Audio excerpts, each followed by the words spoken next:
வணக்கம் நண்பர்களே. இன்று நாம் ஒரு முக்கியமான பொருளாதார தலைப்பை பற்றி பேசப் போகிறோம்.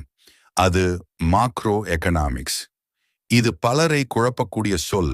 ஆனா உண்மையில் இது நம் நாட்டின் பொருளாதாரம், வேலைவாய்ப்பு, விலைகள் எல்லாம் எப்படி இயங்குது என்பதை விளக்குது. மாக்ரோ என்றால் பெரியது அல்லது மொத்தம் என்பதை குறிக்கும் சொல்.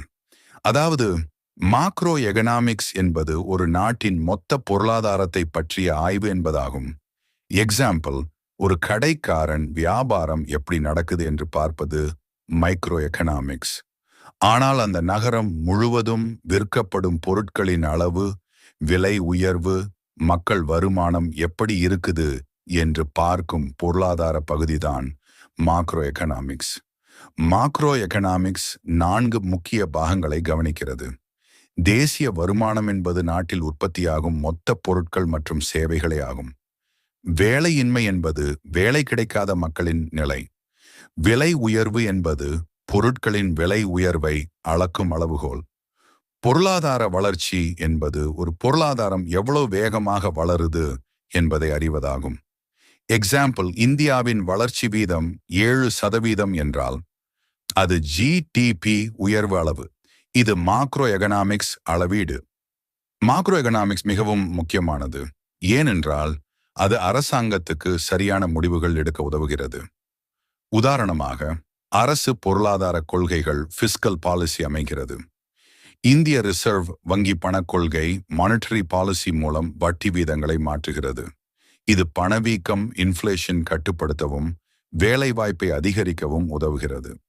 மொத்தத்தில் மாக்ரோ எகனாமிக்ஸ் ஒரு நாட்டின் பொருளாதார ஆரோக்கியத்தை அளக்கும் கருவியாகும்.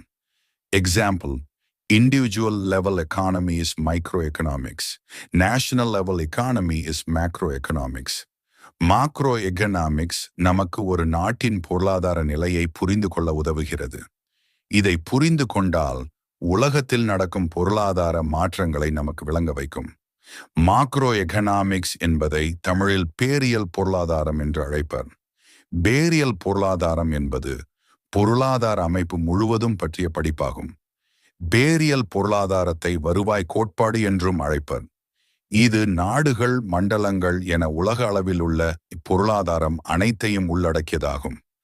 பேரியல் பொருளாதாரத்தின் கூறுகள் வேலைவாய்ப்பு, தேசிய வருவாய், பணவீக்கம், வறுமை, ஏற்றத்தாழ்வு, வேறுபாடு, முதலீடு மற்றும் சேமிப்பு, மூலதன ஆக்கம், கட்டமைப்பு மேம்பாடு, பன்னாட்டு வாணிபம், பன்னாட்டு வாணிப சூழ்நிலை, பன்னாட்டு செலுத்துதலின் சமநிலை, மாற்று விகிதம் மற்றும் பொருளாதார வளர்ச்சி, நாட்டு உற்பத்தி, பணவீக்கம்.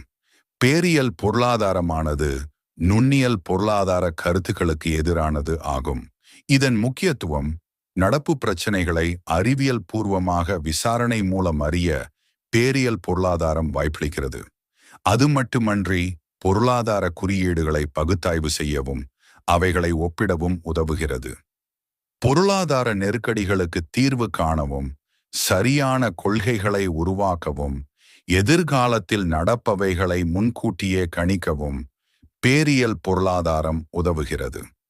ஒரு பொருளாதார அமைப்பின் ஒட்டுமொத்த செயல்பாடுகளை புரிந்து கொள்ளவும் அடிப்படை பிரச்சனைகளுக்கு தீர்வு காணவும் பேரியல் பொருளாதாரம் வழிவகுக்கிறது.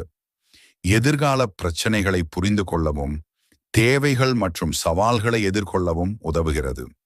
இந்த வீடியோ பிடிச்சிருந்தா லைக் பண்ணுங்கள், கமெண்ட் பண்ணுங்கள் மற்றும் உங்கள் நண்பர்களுடன் ஷேர் பண்ணுங்கள். மேலும் இது போன்ற எளிய விளக்கங்கள் பெற சப்ஸ்கிரைப் பண்ண மறக்காதீங்க. நன்றி, வணக்கம்.